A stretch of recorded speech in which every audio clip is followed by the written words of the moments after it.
श्री शिवाय नमस्तुभ्यम हर हर महादेव। देखिए दोस्तों, आज का यह वीडियो बहुत ही ज़्यादा खास और बहुत ही ज़्यादा विशेष होने वाला है।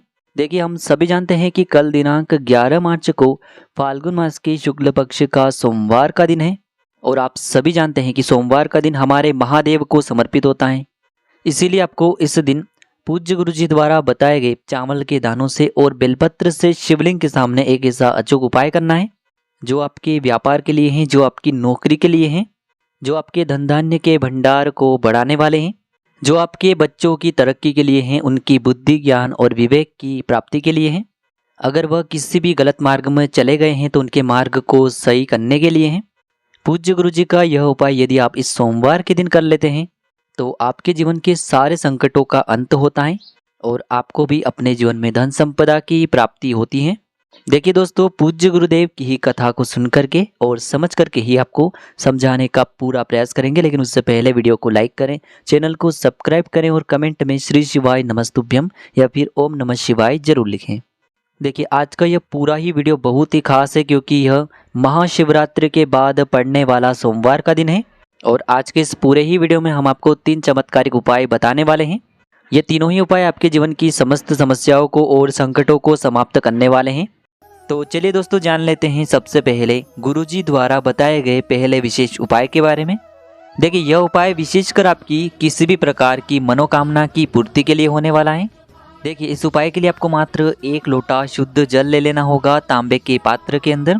जल आपको अपने घर से ही लेना है। फिर इसी के साथ में आपको थोड़ा सा शहद ले लेना होगा। शहद आपको मात्र आधा चम्मच ही लेना है। फिर इसी के साथ में आपको एक प्यारी सी बेलपत्र ले लेनी है। बेलपत्र कहीं से भी खंडित नहीं होनी चाहिए, इस बात का ध्यान रखें। अगर आपके पास बेलपत्र नहीं है तो आप भगवान शिव के शिवलिंग पर चढ़ी हुई बेलपत्र को पुनः शुद्ध जल से धोकर का उसका उपयोग कर सकते हैं।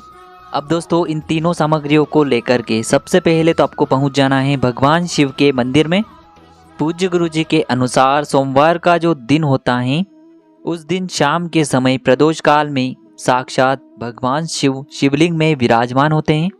इसीलिए यह उपाय यदि आप प्रदोष काल के समय में करते हैं तो यह उपाय आपके लिए सर्वोत्तम सिद्ध होता है, या फिर आप इस उपाय को पूरे दिन में किसी भी समय कर सकते हैं। अब देखिए दोस्तों, आपके पास जो एक बेलपत्र है, बेलपत्र में 3 पत्तियां होती हैं। तो बेलपत्र की जो चिकनी साइड होती है, उन्हीं 3 पत्तियों में जो सबसे आगे वाली पत्ती होती है, जिसे सबसे बड़ी पत्ती कहा जाता है, तो इसकी चिकनी साइड पर आपको ओम का निर्माण शहद से कर देना है और नीचे की साइड में दोनों पत्तियों पर आपको एक एक शहद की बिंदी लगा देनी है। देखिए, आप जो बेलपत्र पर ओम का निर्माण करेंगे, एक एक बिंदी लगाएंगे, वह आपको अपनी चीटी उंगली की जो पास वाली उंगली होती है, अनामिका उंगली, उसी से लगाना है।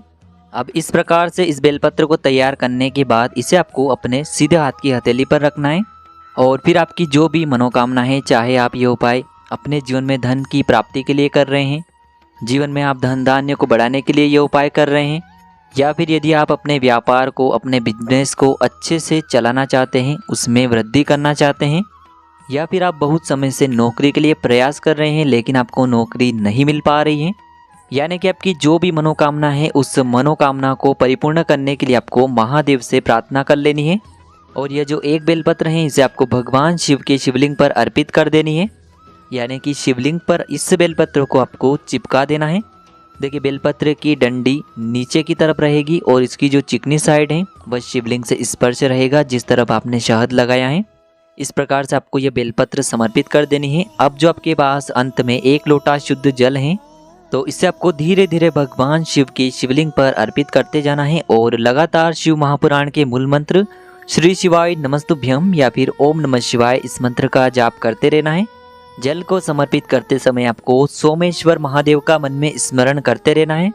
पूज्य गुरु जी ने बताया है कि जो भी व्यक्ति इस प्रकार से सोमवार के दिन यह चमत्कारी उपाय करता है तो आपकी किसी भी प्रकार की मनोकामना है, चाहे जो भी मनोकामना हो, तो सोमेश्वर महादेव की कृपा से वह मनोकामना बहुत ही शीघ्रता से परिपूर्ण हो जाती है। अब दोस्तों, इसके बाद हम जान लेते हैं गुरुजी द्वारा बताए गए दूसरे खास उपाय के बारे में। देखिए, यह उपाय बहुत ही खास है, विशेषकर आपके जीवन में धन धान्य के भंडार को भरने वाला है या फिर आपकी किसी भी प्रकार की मनोकामना को परिपूर्ण करने वाला है। देखिए इस उपाय के लिए आपको मात्र 1 लोटा शुद्ध जल लेना है। लोटा आपको तांबे का नहीं लेना है, केवल और केवल स्टील का लोटा ही आपको लेना है। देखिए इस स्टील के लोटे के अंदर आपको शुद्ध जल ले लेना है और इसी के साथ में आपको मात्र 2 चम्मच कच्चा दूध भी इसी पात्र के अंदर मिला देना है। पूज्य गुरुजी ने बताया है कि केवल आप 2 बूंद भी यदि कच्चा दूध इस पात्र के अंदर डाल देते हैं तो वह आपको इसका पूर्ण फल ही प्रदान करता है। फिर इसी के साथ में आपको मात्र 1 चावल का दाना यानी कि अक्षत का दाना भी लेना है। चावल का दाना लेते समय आपको ध्यान रखना है कि यह कहीं से भी टूटा हुआ खंडित नहीं होना चाहिए। अब देखिए मात्र इस 1 चावल के दाने को और इस 1 लोटे जल को सीधे लेकर के आपको पहुंच जाना है भगवान शिव के मंदिर में। यह उपाय भी आप सुबह से लेकर के शाम तक किसी भी समय कर सकते हैं। मंदिर पहुंचने के बाद आपके पास जो 1 चावल का दाना है उसे आपको उसी पात्र के अंदर डाल देना है। ईदम अक्षतम ओम नमः शिवाय इस मंत्र का जाप करते हुए। अब देखिए दोस्तों इस पात्र के अंदर आपने 1 चावल का दाना डाला है, साथ ही साथ कच्चे दूध से युक्त जल आपने तैयार किया है। तो इस पात्र को आपको धीरे धीरे भगवान शिव के शिवलिंग पर समर्पित कर देना है। श्री शिवाय नमस्तुभ्यम इस मंत्र का जाप करते हुए। देखिए जैसे ही आप यह जल समर्पित करेंगे तो यह जल शिवलिंग से होकर के जलाधारी की ओर बह करके आएगा। तो वहाँ पर आपको एक अन्य खाली पात्र भी रख देना है जिससे कि यह जल जो है उस पात्र के अंदर आ जाएगा। आप स्टील की कटोरी भी रख सकते हैं, स्टील का गिलास भी रख सकते हैं, केवल आपको एक खाली पात्र रखना है। फिर इसके बाद आपकी जो भी मनोकामना है उसे आपको महादेव से बोल देना है। अब दोस्तों जो आपने इस पात्र में जल को झेला है इसे सीधे आपको लेकर के पहुंच जाना है अपने आसपास किसी भी बेलपत्र के वृक्ष के वहाँ पर। देखिए यह उपाय इसीलिए खास हो जाता है क्योंकि सोमवार के दिन यदि हम बेलपत्र के वृक्ष के नीचे किसी भी प्रकार का पूजन करते हैं तो इससे हमें शिव और शक्ति दोनों की कृपा प्राप्त होती है। क्योंकि सोमवार के दिन बेलपत्र के वृक्ष में साक्षात महालक्ष्मी का निवास होता है और बेलपत्र का जो वृक्ष है वह माता पार्वती के अश्रुओं से उत्पन्न हुआ है। इसीलिए हम बेलपत्र के वृक्ष के नीचे यदि कोई भी उपाय करते हैं तो इससे महादेव अति शीघ्रता से प्रसन्न हो जाते हैं। देखिए आपने यह जो जल एकत्र किया है इसे आपको बेलपत्र के वृक्ष की जड़ में यानी कि बेलपत्र के वृक्ष में आपको समर्पित कर देना है और आपको श्री शिवाय नमस्तुभ्यम या फिर ओम नमः शिवाय इस मंत्र का जाप करते रहना है। फिर आपको बेलपत्र के वृक्ष के वहीं पर माता पार्वती से भी प्रार्थना कर लेनी है जो आपने शिवलिंग के वहाँ पर बोली थी। उसी मनोकामना को आपको बेलपत्र के वृक्ष के वहाँ पर भी बोल देना है। बस आपको एक विशेष बात का ध्यान रखना है कि ये उपाय आपको सूर्यास्त से पहले ही कर लेना है क्योंकि सूर्यास्त के बाद हम किसी भी वृक्ष में जल अर्पित नहीं करते हैं। पूज्य गुरुजी ने कहा है कि यदि इस विशेष सोमवार में हम यह शिव और शक्ति वाला उपाय कर लेते हैं तो इससे हमें एक साथ महादेव और माता पार्वती की कृपा प्राप्त होती है। इसीलिए आपको इस विशेष उपाय को इस सोमवार के दिन करने से नहीं चूकना है। अब दोस्तों हम जान लेते हैं तीसरे चमत्कारी उपाय के बारे में। देखिए इस उपाय के लिए मात्र आपको 1 लोटा शुद्ध जल ले लेना है तांबे के पात्र के अंदर। इसी के साथ में आपको मात्र थोड़ा सा शुद्ध घी लेना होगा। घी आपको यदि गौ माता का प्राप्त हो जाता है तो यह आपके उपाय के लिए बहुत ही सर्वोत्तम होता है। तो इस प्रकार से आपको मात्र थोड़ा सा शुद्ध घी लेना है। अब मात्र इन दोनों सामग्रियों को लेकर के सीधे आपको पहुंच जाना है भगवान शिव के मंदिर में। गुरुजी ने कहा है कि यह उपाय आप सुबह भी कर सकते हैं और शाम के समय में भी कर सकते हैं। देखिए शिवालय पहुंचने के बाद आप जो घी लेकर के आए हैं उससे आपको शिवलिंग पर माता अशोक सुंदरी वाले स्थान पर इस घी का लेपन कर देना है। देखिए यह जो घी है आपको अपने सीधे हाथ की चीटी उंगली की जो पास वाली उंगली होती है अनामिका उंगली उसी से माता अशोक सुंदरी वाले स्थान पर लगाना है। सामने आपको दिखाया जा रहा है जलाधारी के बिल्कुल बीच में जो स्थान होता है जहाँ से जल बह कर के आता है उसी स्थान पर आपको इस घी का लेपन करना है। देखिए घी का लेपन करते समय आपके शरीर में किसी भी प्रकार का यदि रोग हो गया है या फिर आपके घर के किसी भी सदस्य के शरीर में कोई भी रोग हो चुका है तो आपको कुंदकेश्वर महादेव का मन में स्मरण करते रहना है।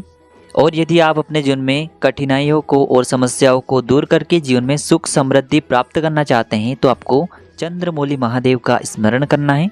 या फिर यदि आप जीवन में कर्ज से बहुत अधिक परेशान हो चुके हैं तो आपको ऋण मुक्तेश्वर महादेव का स्मरण करना है।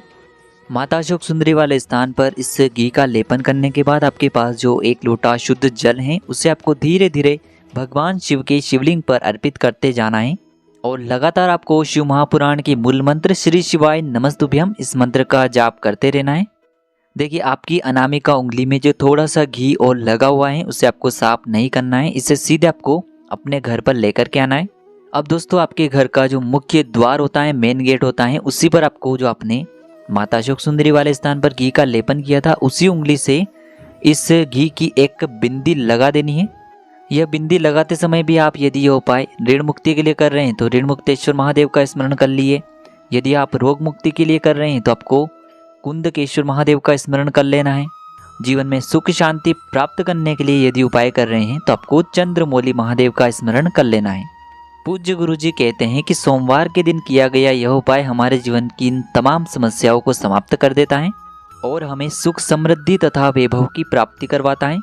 तो दोस्तों इस प्रकार से आज के इस वीडियो में हमने आपको सोमवार के दिन किए जाने वाले 3 बहुत ही चमत्कारी उपाय बताए हैं। यदि उपाय से जुड़े किसी भी प्रकार के सवाल हैं तो कमेंट में पूछ लें। उपाय को करते समय आप किसी भी प्रकार की गलतियां न करें। श्री शिवाय नमस्तुभ्यम। हर हर महादेव।